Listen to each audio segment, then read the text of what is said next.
comenzamos esta presentación del libro de Ciro Gómez Leiva, No me pudiste matar. La noche del 15 de diciembre del 2022, al filo de las 11:10 de la noche, Ciro fue atacado.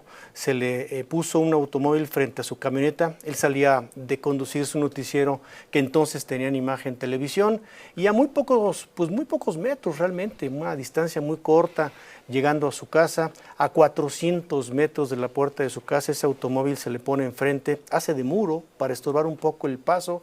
Una motocicleta se acerca del lado izquierdo y le dispara poc, poc, poc, como dice Ciro en el libro, hasta 9 ocasiones, del lado del chofer y del lado del parabrisas. Tiros certeros que, de haber vencido el vidrio, pues desafortunadamente habrían lastimado de muerte a Ciro. Eso no sucedió, afortunadamente, y gracias a Dios. Ciro dice que es la suerte. Yo siempre he dicho que gracias a Dios es por el blindaje que traía la camioneta, y efectivamente porque seguramente Dios lo estaba acompañando en ese momento, porque la suerte habría sido otra. Yo le agradezco mucho hoy a Miriam Moreno, que está con nosotros. Hola, Miriam. Hola, ¿qué tal, Manuel? Y muy particularmente, con mucho gusto, un honor, de verdad una distinción para esta mesa recibir a don Joaquín López Dóriga. Señor, ¿cómo estás? Bienvenido. Manuel, Miriam, buenos días, me da una alegría. Y gracias a los dos acá desde Madrid. Y al autor, muchas gracias. Ay, del paso al autor. Creo que por ahí anda. Que nos acompaña el autor. Gracias. Sí, gracias a Miriam, que me acompañó tantas veces en las audiencias en este proceso, y a Joaquín, que me estuvo en el acompañamiento también en momentos duros a través de sus espacios, sus programas, sus conversaciones. Gracias a los dos, Manuel. Gracias a ti también. Sí, muchas gracias a ti, Ciro, en particular, momentos muy difíciles, muy duros, precisamente, pues sobre todo para ti, esa noche angustiantes para muchas personas, y como te decía ayer, Joaquín, en la entrevista que tuviste con él a mediodía, pues un asunto que pues nos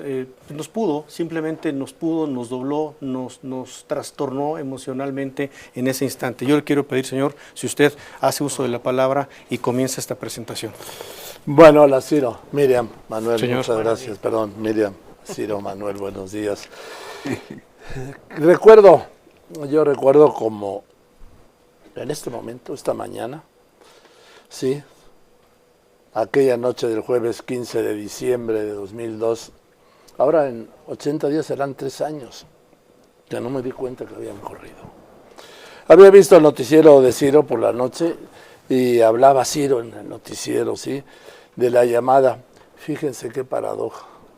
Aquella noche del jueves 15 de diciembre de 2022, Ciro hablaba en su noticiero de la cláusula de la vida eterna, de la reforma electoral, la transferencia de votos que se discutía en la Cámara de Diputados que presidía Santiago Krill dentro de aquella llamada reforma electoral, del aumento de muerte por meningitis, de los matrimonios que llamaste interpenitenciarios, de la iniciativa de ley de aviación y de algo que llamaste vacaciones dignas, que en mi caso siempre he calificado de necesarias, aunque no merecidas. Lo siguiente que recuerdo fue una llamada, atentaron contra Ciro, y lo confirmé con lo que yo creo que era la mejor fuente, que luego sería vital en la investigación, y Ciro confirmó que efectivamente le habían disparado con su tuit que decía: a las 11:10, a 200 metros de mi casa, 2 personas en una motocicleta me dispararon, al parecer con la clara intención de matarme. Y por primera vez en mis 57 años de reportero, que formalmente cumplo mañana 3 de octubre, cuando me dio mi planta en el Heraldo, de regreso de la tarde-noche del 2 de octubre en la Plaza de las Tres Culturas, de la madrugada del 3 de octubre en el anfiteatro de la tercera delegación donde estaban los muertos, y del Rubén Leñero de la Cruz Verde donde estaban los heridos, por primera vez en estos 57 años me pasó una cosa, Ciro, lo que nunca me importaba más la víctima que la nota. Mi fuente me confirmó 2 cosas centrales para mí. No para el reportero, para mí, para acá. ¿Sí? Que sí eras tú, Ciro, al que habían disparado, pero que estabas vivo, sin un tiro. Ya entonces, sabiéndote vivo, informé del atentado. Después te mandé mensajes porque nunca pude encontrar tu teléfono desocupado. Para mí, la nota era que Ciro estaba vivo, que había sobrevivido contra el mayor atentado en la Ciudad de México, contra un personaje periodístico de tu talla. Y sí, claro, era la nota, pero ojo, también era la advertencia y otra consecuencia interna, Ciro. Tu atentado nos hizo más vulnerables a todos. Desde entonces me hice la pregunta que hoy me sigo repitiendo, y creo que tú también, querido Ciro, y muchos más. ¿Quién, por qué y para qué quiso matarte? El día anterior, López Obrador, en su ofensiva permanente contra ti, contra Loret, contra Sarmiento, contra mí, el día anterior, ¿sí? El día anterior, el miércoles 21 de diciembre, en López Obrador decía: es gente muy deshonesta, hay que seguir informando, no dejarles libre el terreno, ojo. Imagínense si nada más escucha uno a Ciro, a Carlos, a Sergio. No, es dañino para la salud. Nos puede salir un tumor en el cerebro. Esta afirmación es un retrato del nivel que fue la gestión de López Obrador. Decir un presidente de la República que por escuchar a un periodista,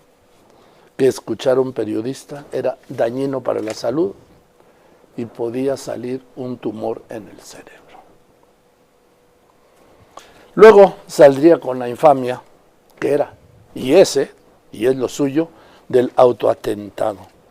¿Con qué cara podía decir López Obrador si en su infancia hubo un hecho de sangre en el que murió su hermano José Ramón y que algunos quisieron endosarle perversamente a él, que carece de memoria? ¿Tiene una dislexia afectiva? Yo hasta hoy no sé, y recupero el hilo del libro, ¿cómo has podido sobrevivir, Ciro? No lo sé.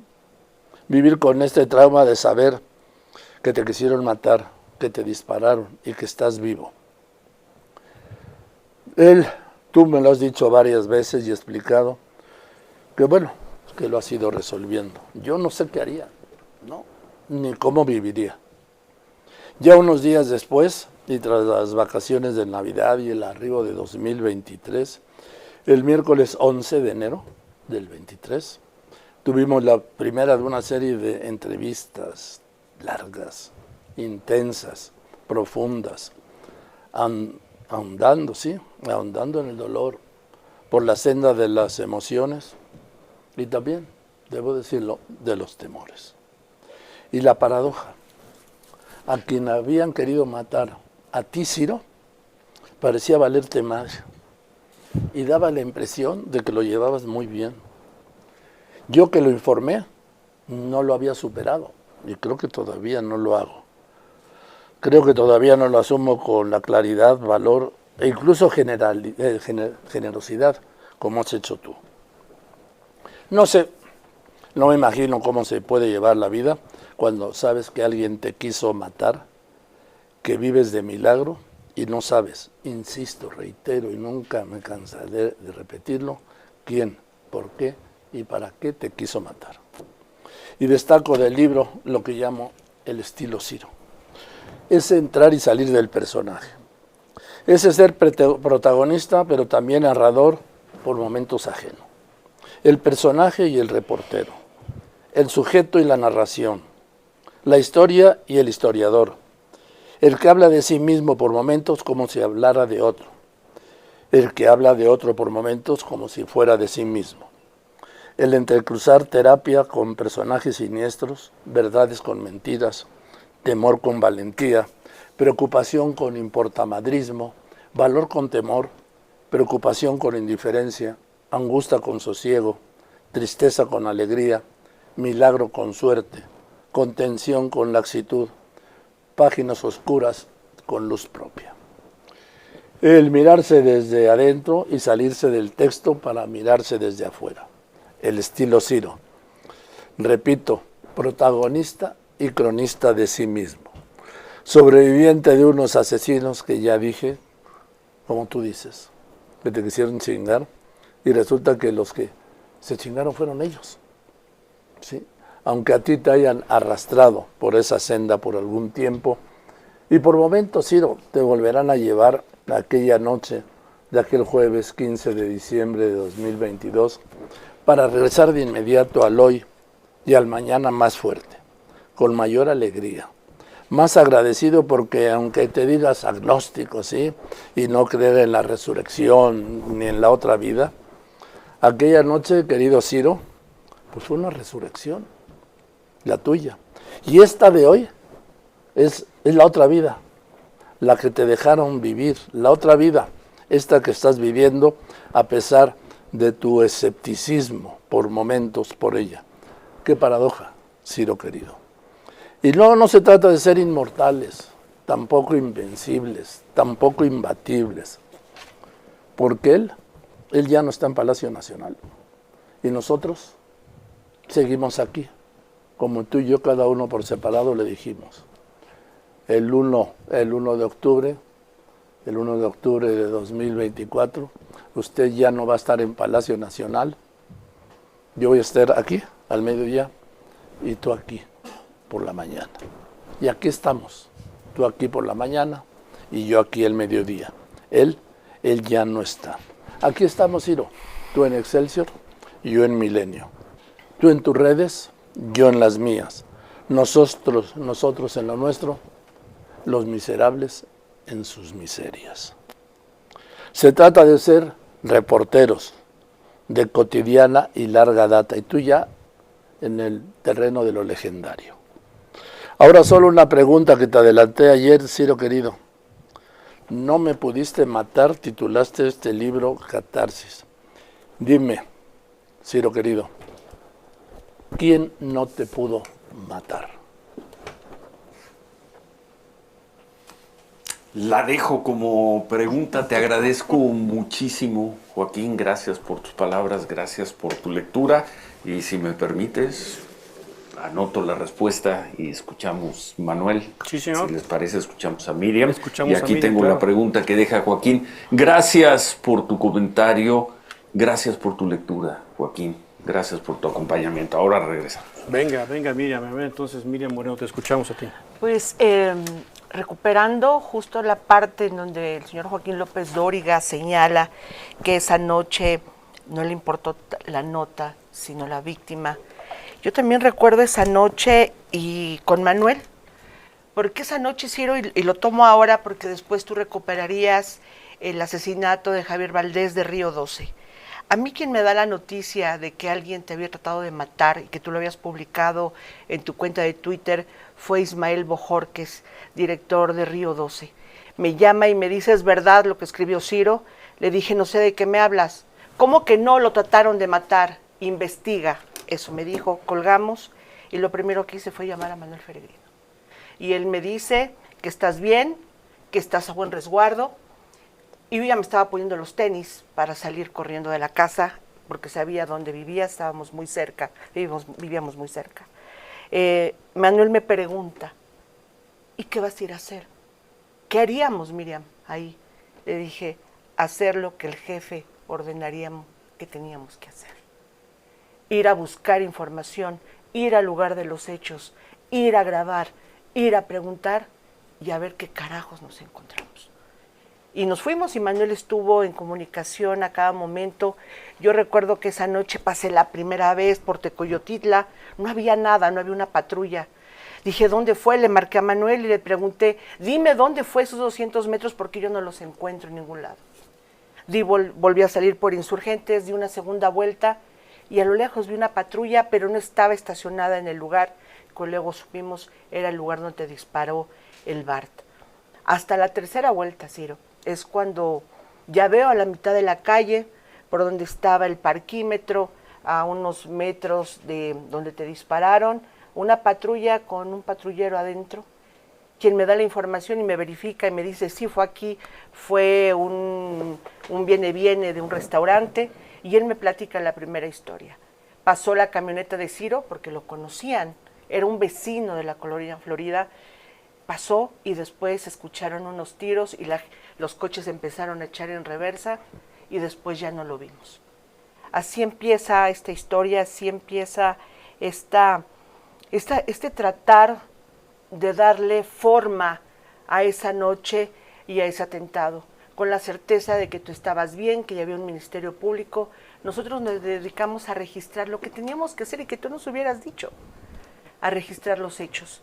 Y si este libro está construido con una enorme honestidad y basado en hechos. Cada palabra, fiel a tu estilo, tiene que ser comprobable. Cada cita que tú haces puede encontrarse. Y ahí es donde llego también, cuando abro el libro, encuentro en la primera nota, antes del prólogo, me llama la atención que tú citas la cabeza de un periódico local que te llamó la atención y la citas. Asesinado de un tiro en la nuca un histórico estibador del puerto de Barcelona, y pones comenzamos. ¿Cómo comenzamos? Si Ciro lo puso ahí es porque eso tiene información. Cerré el libro, abrí internet y encuentro la nota en el periódico El País, publicada el 15 de noviembre, y hablan de cómo un histórico, un conocido estibador del puerto, fue asesinado por la mañana después de ir a dejar a su hijo a la escuela privada y tomar, como siempre, un café a 50 metros de este lugar. Un asesino solitario llegó por atrás, él no se dio cuenta y le disparó en la nuca. Lo mató limpiamente y después vendría la investigación de quién era y por qué fue. ¿Por qué describía Ciro y nos citaba esta cabeza de este periódico? Cerré por momentos de nuevo el libro, trataba de encontrar la respuesta después y no me la darías, porque era todo el libro. Es el resumen de todo este libro. Bubito, así se le conocía a este señor, a este estibador, no tuvo la suerte que tú, porque el asesino que llegó por la espalda, él sí lo investigó, supo dónde era vulnerable y le disparó un solo tiro. Él ni se dio cuenta, una muerte limpia. Él no tuvo la suerte que tú, porque tú bien desarrollas en este libro y en los acompañamientos, en las audiencias y en los accesos que tuvimos a la carpeta de investigación, tú concluías siempre, una y otra vez, que quienes te habían matado, realmente el cártel Jalisco había contratado a estos chilangos novatos que apenas 3 semanas antes habían ido a entrenarse a un campo del cártel Jalisco ya no recuerdo el nombre, en Ciudad Guzmán. Ciudad Guzmán. Seguramente sí los mandó el cártel. A estos novatos los mandaron. Qué bueno que fallaron. Qué bueno que fallaron, Ciro, porque tenemos este libro hoy aquí. Y en la lectura, que tú bien desarrollas y coincido con el señor Joaquín López Dóriga, te encuentras planteándote como narrador, como en primera persona, citas libros, nos llevas a la nota, al momento de que estábamos viviendo en las mañanas con el presidente, con él, desde Palacio Nacional, lanzando ofensas una y otra vez contra ti y contra los periodistas. En ese sentido, tú vas en una doble vía planteando cómo sobreviviste a esa andanada, ese ataque desde él en Palacio Nacional y cómo se va desarrollando esta otra historia del sobreviviente, de los sicarios y de todo el proceso que se va dando poco a poco hasta que llega el 2024 y ellos acuerdan y quieren hablar. Porque hay que recordar que en todo este proceso ellos se reservaron su derecho a declarar, no lo hicieron mientras llevó el proceso la Fiscalía de la Ciudad de México y después no sabes, si tú lo planteas en el libro, si por conveniencia, porque alguien se los ordenó o porque ellos así lo decidieron, comenzaron a hablar y así llegamos y entre ellos mismos se acusan.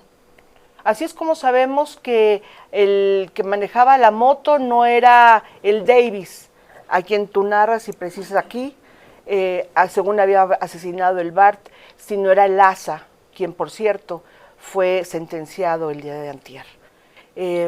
Un libro apegado a hechos, pero ahorita le seguimos porque vamos a un corte. Es correcto, estamos aquí en la presentación de este libro de Ciro Gómez Leiva, No me pudiste matar, Editorial Planeta. Hacemos una nueva pausa, estamos por la mañana, en esta mañana de este miércoles 1 de octubre 2025. Volvemos. En esta presentación del libro de Ciro Gómez Leiva, No me pudiste matar, de Editorial Planeta. Miriam, terminas por favor Sí, tu introducción. Continúo y cuando me mandaste el libro, se me vino a la mente un momento que vivimos en Imagen Noticias, una tarde-noche, como de costumbre entrábamos a tu oficina para ver cómo acomodar las notas, corregirlas, a qué le íbamos a dar prioridad. Me acuerdo que un año después, justo del atentado, después de haber discutido sobre las notas, te paraste y me dijiste, espérate. Empecé a escribir. Y no sé qué forma vaya a tomar esto. Y seguramente cuando termine de escribirlo, se lo voy a dar a leer a 2 o 3 personas. Y después lo guardaré en un cajón. Pero también existe la posibilidad de que no se lo dé a leer a nadie y simplemente se vaya al cajón. Yo nada más te quiero decir, Ciro, qué bueno que no lo guardaste. Qué bueno que lo contaste como lo cuentas. Qué bueno que lograste encontrar la forma de cómo contarlo sin enredos, sin enredar a la víctima en la que legalmente estabas, en la que legalmente te habías convertido, y tampoco enredaste al periodista. Es un libro que se lee muy bien, muy rápido, que además te causa muchas emociones. Yo lo leí, me enojé, me reí, te entendí, recordé momentos, recordé noticias, recordé situaciones. De verdad, un gran placer, una delicia haberte leído, Ciro, y muchas gracias por permitirme estar en todo este proceso y haberme invitado hoy para comentarlo. Gracias, Miriam. Bueno, y yo lo que quisiera nada más comentar, digo, por supuesto, escuchar más de lo que tenga que decir don Joaquín, de lo que tenga que decir Miriam, pero yo quisiera preguntarte un tema, Ciro, si se puede escuchar una reflexión tuya, porque mucho me da la impresión de que cuando tú escribes el libro, sí, como dice don Joaquín, es una catarsis, pero es una catarsis como que me da la impresión de que vas intentando que esto quede atrás, aunque esto no se queda atrás nunca. Es un asunto histórico, es un asunto impactante, pero ahí está. Y me da la impresión de que el libro es como para que yo vaya dejando atrás al Bart, al Yeye, a Azael, al abogado, a todos estos personajes. ¿Encontraste, Ciro, o reencontraste al Ciro que tú buscabas en la libertad de Europa?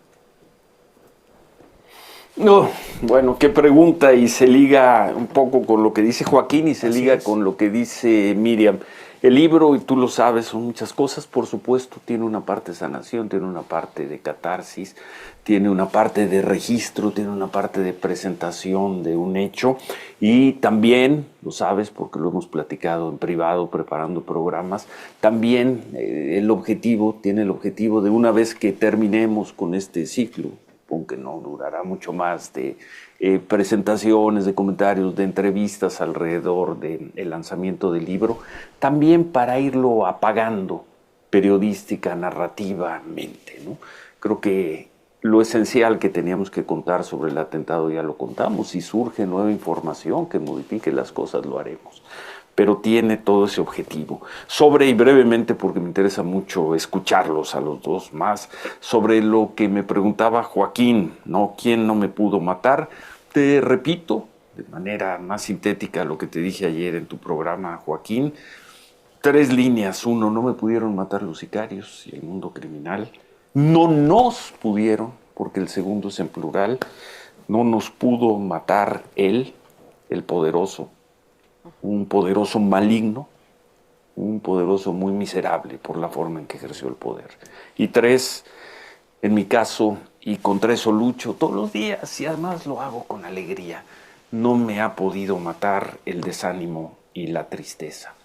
Y sobre lo que decía Miriam del gancho, el juego, el recurso, porque finalmente es un gancho, es un truco lo que hago con el estibador de Barcelona. Es decir, me voy de México porque voy a estar más tranquilo en otro lugar. Y cuando llego a ese lugar veo en la prensa que, ¡pum!, los que no saben fallar, los sicarios que no saben fallar, mataron a un estibador, a un sindicalista en Barcelona. Si tú sigues por el libro, no vuelve a aparecer el estibador hasta la penúltima página, simplemente para despedir. Y cierro el libro diciendo, por cierto, y ahora que estoy terminando de escribir, mataron en la zona de mayor riqueza de toda España, que es el condado, el municipio de Pozuelo de Alarcón, aquí a las afueras de Madrid, mataron a un ucraniano con un pasado ahí muy turbio. Lo mataron después de ir a dejar a sus 2 hijas al Colegio Americano de Madrid. Es un truco que entenderás, Miriam, como gran lectora, pero yo les agradezco mucho a los dos. Joaquín, no sé, me gustaría escucharlos más. Joaquín, Manuel, Miriam. Don Joaquín. Ciro, mira, te hablaba de esto, de que tú te declaras agnóstico, no creyente, y hablas de la suerte.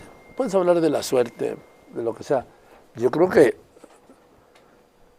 yo no soy de los que van a misa, pero sí soy de los que creen en Dios. Yo cada vez que te he dicho que fue un milagro, tú me dices, fue la suerte.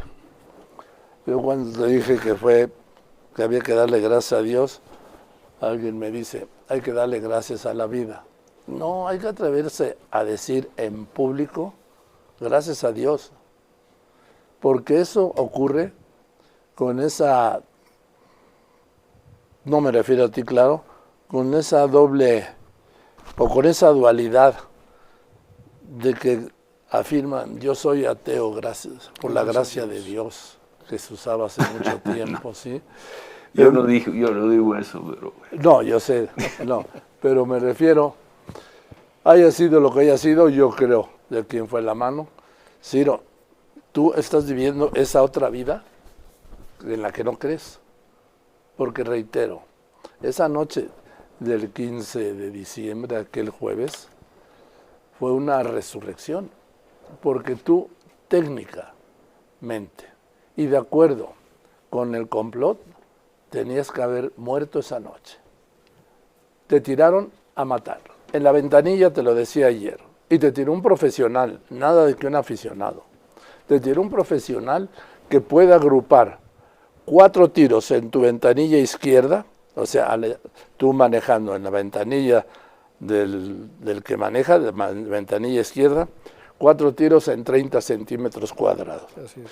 Pero luego, lo que me han dicho expertos, que también te decía ayer, cuando el tirador se gira 180 grados, cuando rebasa la moto, y en esta condición puede meter otros 3 tiros, Ciro, en otro rango de 30 centímetros cuadrados y a la altura de la cara, Sí, claro. ese era un profesional. Este no fue uno que tomó un curso de 3 semanas en Jalisco, no. Este era un profesional, porque no hay modo, me decía este especialista, de que alguien que no sea experto, no en armas, en disparar, pueda girar y meterte 3 tiros en movimiento desde una moto en ese pequeño círculo de 30 centímetros. Entonces, pues estás vivo, sí, por el blindaje, sí que porque eran balas expansivas y no las que había pedido porque las había ido a vender para pagar una deuda. No, sino, esas ya son explicaciones que a veces luego se busca uno, ¿sí? Porque por la noche hay que poner la cabeza en la almohada y dormirse. No, sino, era un profesional y tú estamos hablando hoy aquí por un milagro, Ciro. Repito, porque técnica. Y desde el punto de vista estratégico y organizativo de estos criminales, debías estar muerto, Ciro. ¿Sí? Aunque tú lo niegues, te entiendo. ¿Sí?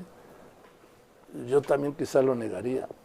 Yo no sé, repito, cómo has hecho para seguir viviendo, para el otro día cuando nos encontramos en casa de Marina, abrazarnos, seguir hablando, seguir riendo.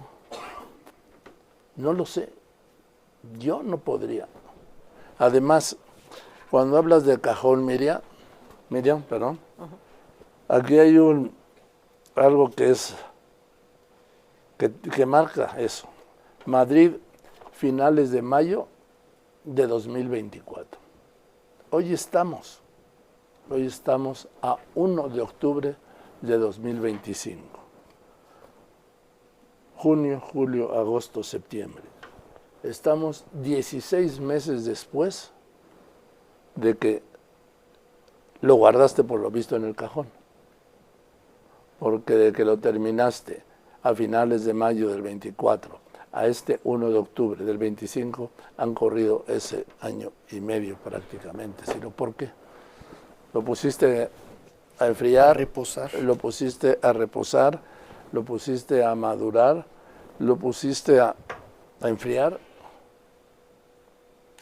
No, pues muchas gracias, Joaquín. Sí, como te decía ayer, era escribir o no escribirlo, publicarlo o no publicarlo. Fue escrito en distintos momentos, pero finalmente ahí está. Y te agradezco muchísimo tus palabras, Joaquín. No, Ciro. Muchas gracias. Ayer te decía que Gracias. entre amigos queridos no existe el gracias ni el perdón. Entre tú y yo no existe. Y jamás hemos tenido necesidad de decirnos un perdón porque nunca ha habido una ofensa, ni siquiera sin querer. Gracias. No sé, Manuel, Miriam. Miriam, ¿quieres comentar algo más? Pues yo nada más quiero, para quienes están leyendo el libro y no lo han terminado, o quienes están interesados en comprarlo, créanme que en la segunda parte de quién se chingó a quién, que plantea Ciro, él narra con una gran precisión y una gran descripción de los que intentaron matarlo en esta audiencia del 7 de febrero del 2024, cuando los viste por primera vez, cuando sostenías la pluma Bic en la pasta de tu libreta negra, Ciro, en donde por momentos te traicionaban las rodillas y te temblaban las manos. Sí, temblaban. Y te temblaban las manos. Una gran narración que haces, yo lo vi desde una pantalla en una sala alterna y no vi ese grado de detalle, y luego nos sacaron a los reporteros de la sala, y tú narras muy bien ese momento, que es encontrarte con quienes trataron de matarte y no tienes otra cosa más que para ellos lo que yo interpreto como misericordia. Tú saliste y te fuiste a tu departamento, ellos se quedaron a comer frío, a bañarse seguramente con agua fría y a pasarla muy mal. Con eso termino. Sí. Muchas gracias. Que no es misericordia, es simplemente, y se lo decía ayer a Joaquín, yo nunca me voy a sentir bien con la desgracia ajena de quien sea, ¿no? Simplemente así se dieron las cosas. Tú y yo salimos de esa reunión, cada quien nos fuimos a lo nuestro. De hecho, digo en el libro que además tuvimos la oportunidad de contárselo a millones de personas y sumas radio, Claro, televisión, redes sociales y demás. Y ellos se quedaron ahí, en su desgracia. No sé, Manuel, agradecerle mucho. Gracias, Joaquín. No. Gracias por el acompañamiento estos casi 3 años. Gracias, Miriam, por el acompañamiento estos 3 años. Y gracias, Manuel, por el acompañamiento estos 3 años en ese tema. No, hombre, Ciro, al revés. Muchas gracias, señor. Nada más decir que yo me quedo con la exigencia, Ciro, aunque no nos lleva a ningún lado, de saber quién, por qué y para qué quiso matarte. Del día que lo sepamos, creo que muchos empezaremos a dormir mejor. Gracias, Joaquín. Interesante también para quienes están leyendo el libro, para quienes ya tuvieron la oportunidad de leerlo, cuando tú hablas justamente de ese apretón tan duro, tan muy fuerte que te dio el SAT, el Sistema de Administración Tributaria, ¿no? Qué cosa. Que Con Adán Augusto. Que Con nos, Adán Augusto López. que nos dieron, sí. Ciro. Sí, por supuesto que sí, también. Que nos también, dieron. Joaquín, Sí, por sí, supuesto, sí. ¿no? Pero a mí me citaron ahí en Gobernación, En Joaquín, y Gobernación, lo cuento, pero- y cuento el detalle. Y pregunto, porque luego En los hechos, pese a que judicializó el hecho la Procuraduría Fiscal, no me persiguieron, no me congelaron cuentas, me hicieron todo para que pagara lo que no debía, pero bueno, finalmente lo pagué. En fin, todo eso está también contado en el libro. Pero Y interesante, muchas Ciro, gracias, porque muchas- para ti fue opción ir a la cárcel, ¿eh? Ojo, interesante, y ahí lo explicas. Tú Para sabes ti fue eso, llegar, tú eres sí, una de por las supuesto. personas que saben, de las Sí, sí, sí. 4 personas. Cuando hablo 3 o 4 amigos que estuvieron en mi casa y que tienen un documento, no sé Sí, si lo tengas. lo todavía guardo, guardado, Ciro, lo conservo. Y que sabían lo que tenía pensado hacer en caso de que ellos dieran el paso de la cárcel. No lo dieron, no ocurrió, y como No, digo en no, el no, libro, qué y bueno. si eso no ocurrió, pues hoy ya qué importa. Bueno, y sí, Muchas gracias. y la pregunta, Ciro, finalmente que tú estableces donde no te hizo Adán Augusto López Hernández un favor cuando te platicaba esto, sino te amenazaba o te extorsionaba. Queda la duda también que tú planteas en el libro. Sí, pues parece que era una especie de amenaza. También algunos dirán que fue un favor de informarme, de ponerme en alerta. Lo cierto es que así se dieron las cosas y ahí está registrado y ahí está contado. Y solo quiero agregar algo más, Ciro. A ver, a ti te quisieron matar, pero hoy estamos aquí. Él, que se decía inmortal, que trascendía la historia y era su eje, hoy está escondido. Porque Un año. Sí, hoy se cumple un año y inicia Claudia Sheinbaum su segundo año de gobierno y se cumple un año de que protestara guardar y hacer guardar la Constitución como presidenta de la República y las leyes que de ella emanaran. Sí, hoy está encerrado, más que Y nada, nosotros aquí estamos. porque no Y puede ahí salir. está. Exacto, porque no puede salir. Gracias Joaquín, gracias Manuel, gracias Miriam, gracias por los comentarios que estamos recibiendo, gracias. No me pudiste matar, el libro. Muchas gracias por sus comentarios. Gracias a ustedes 3.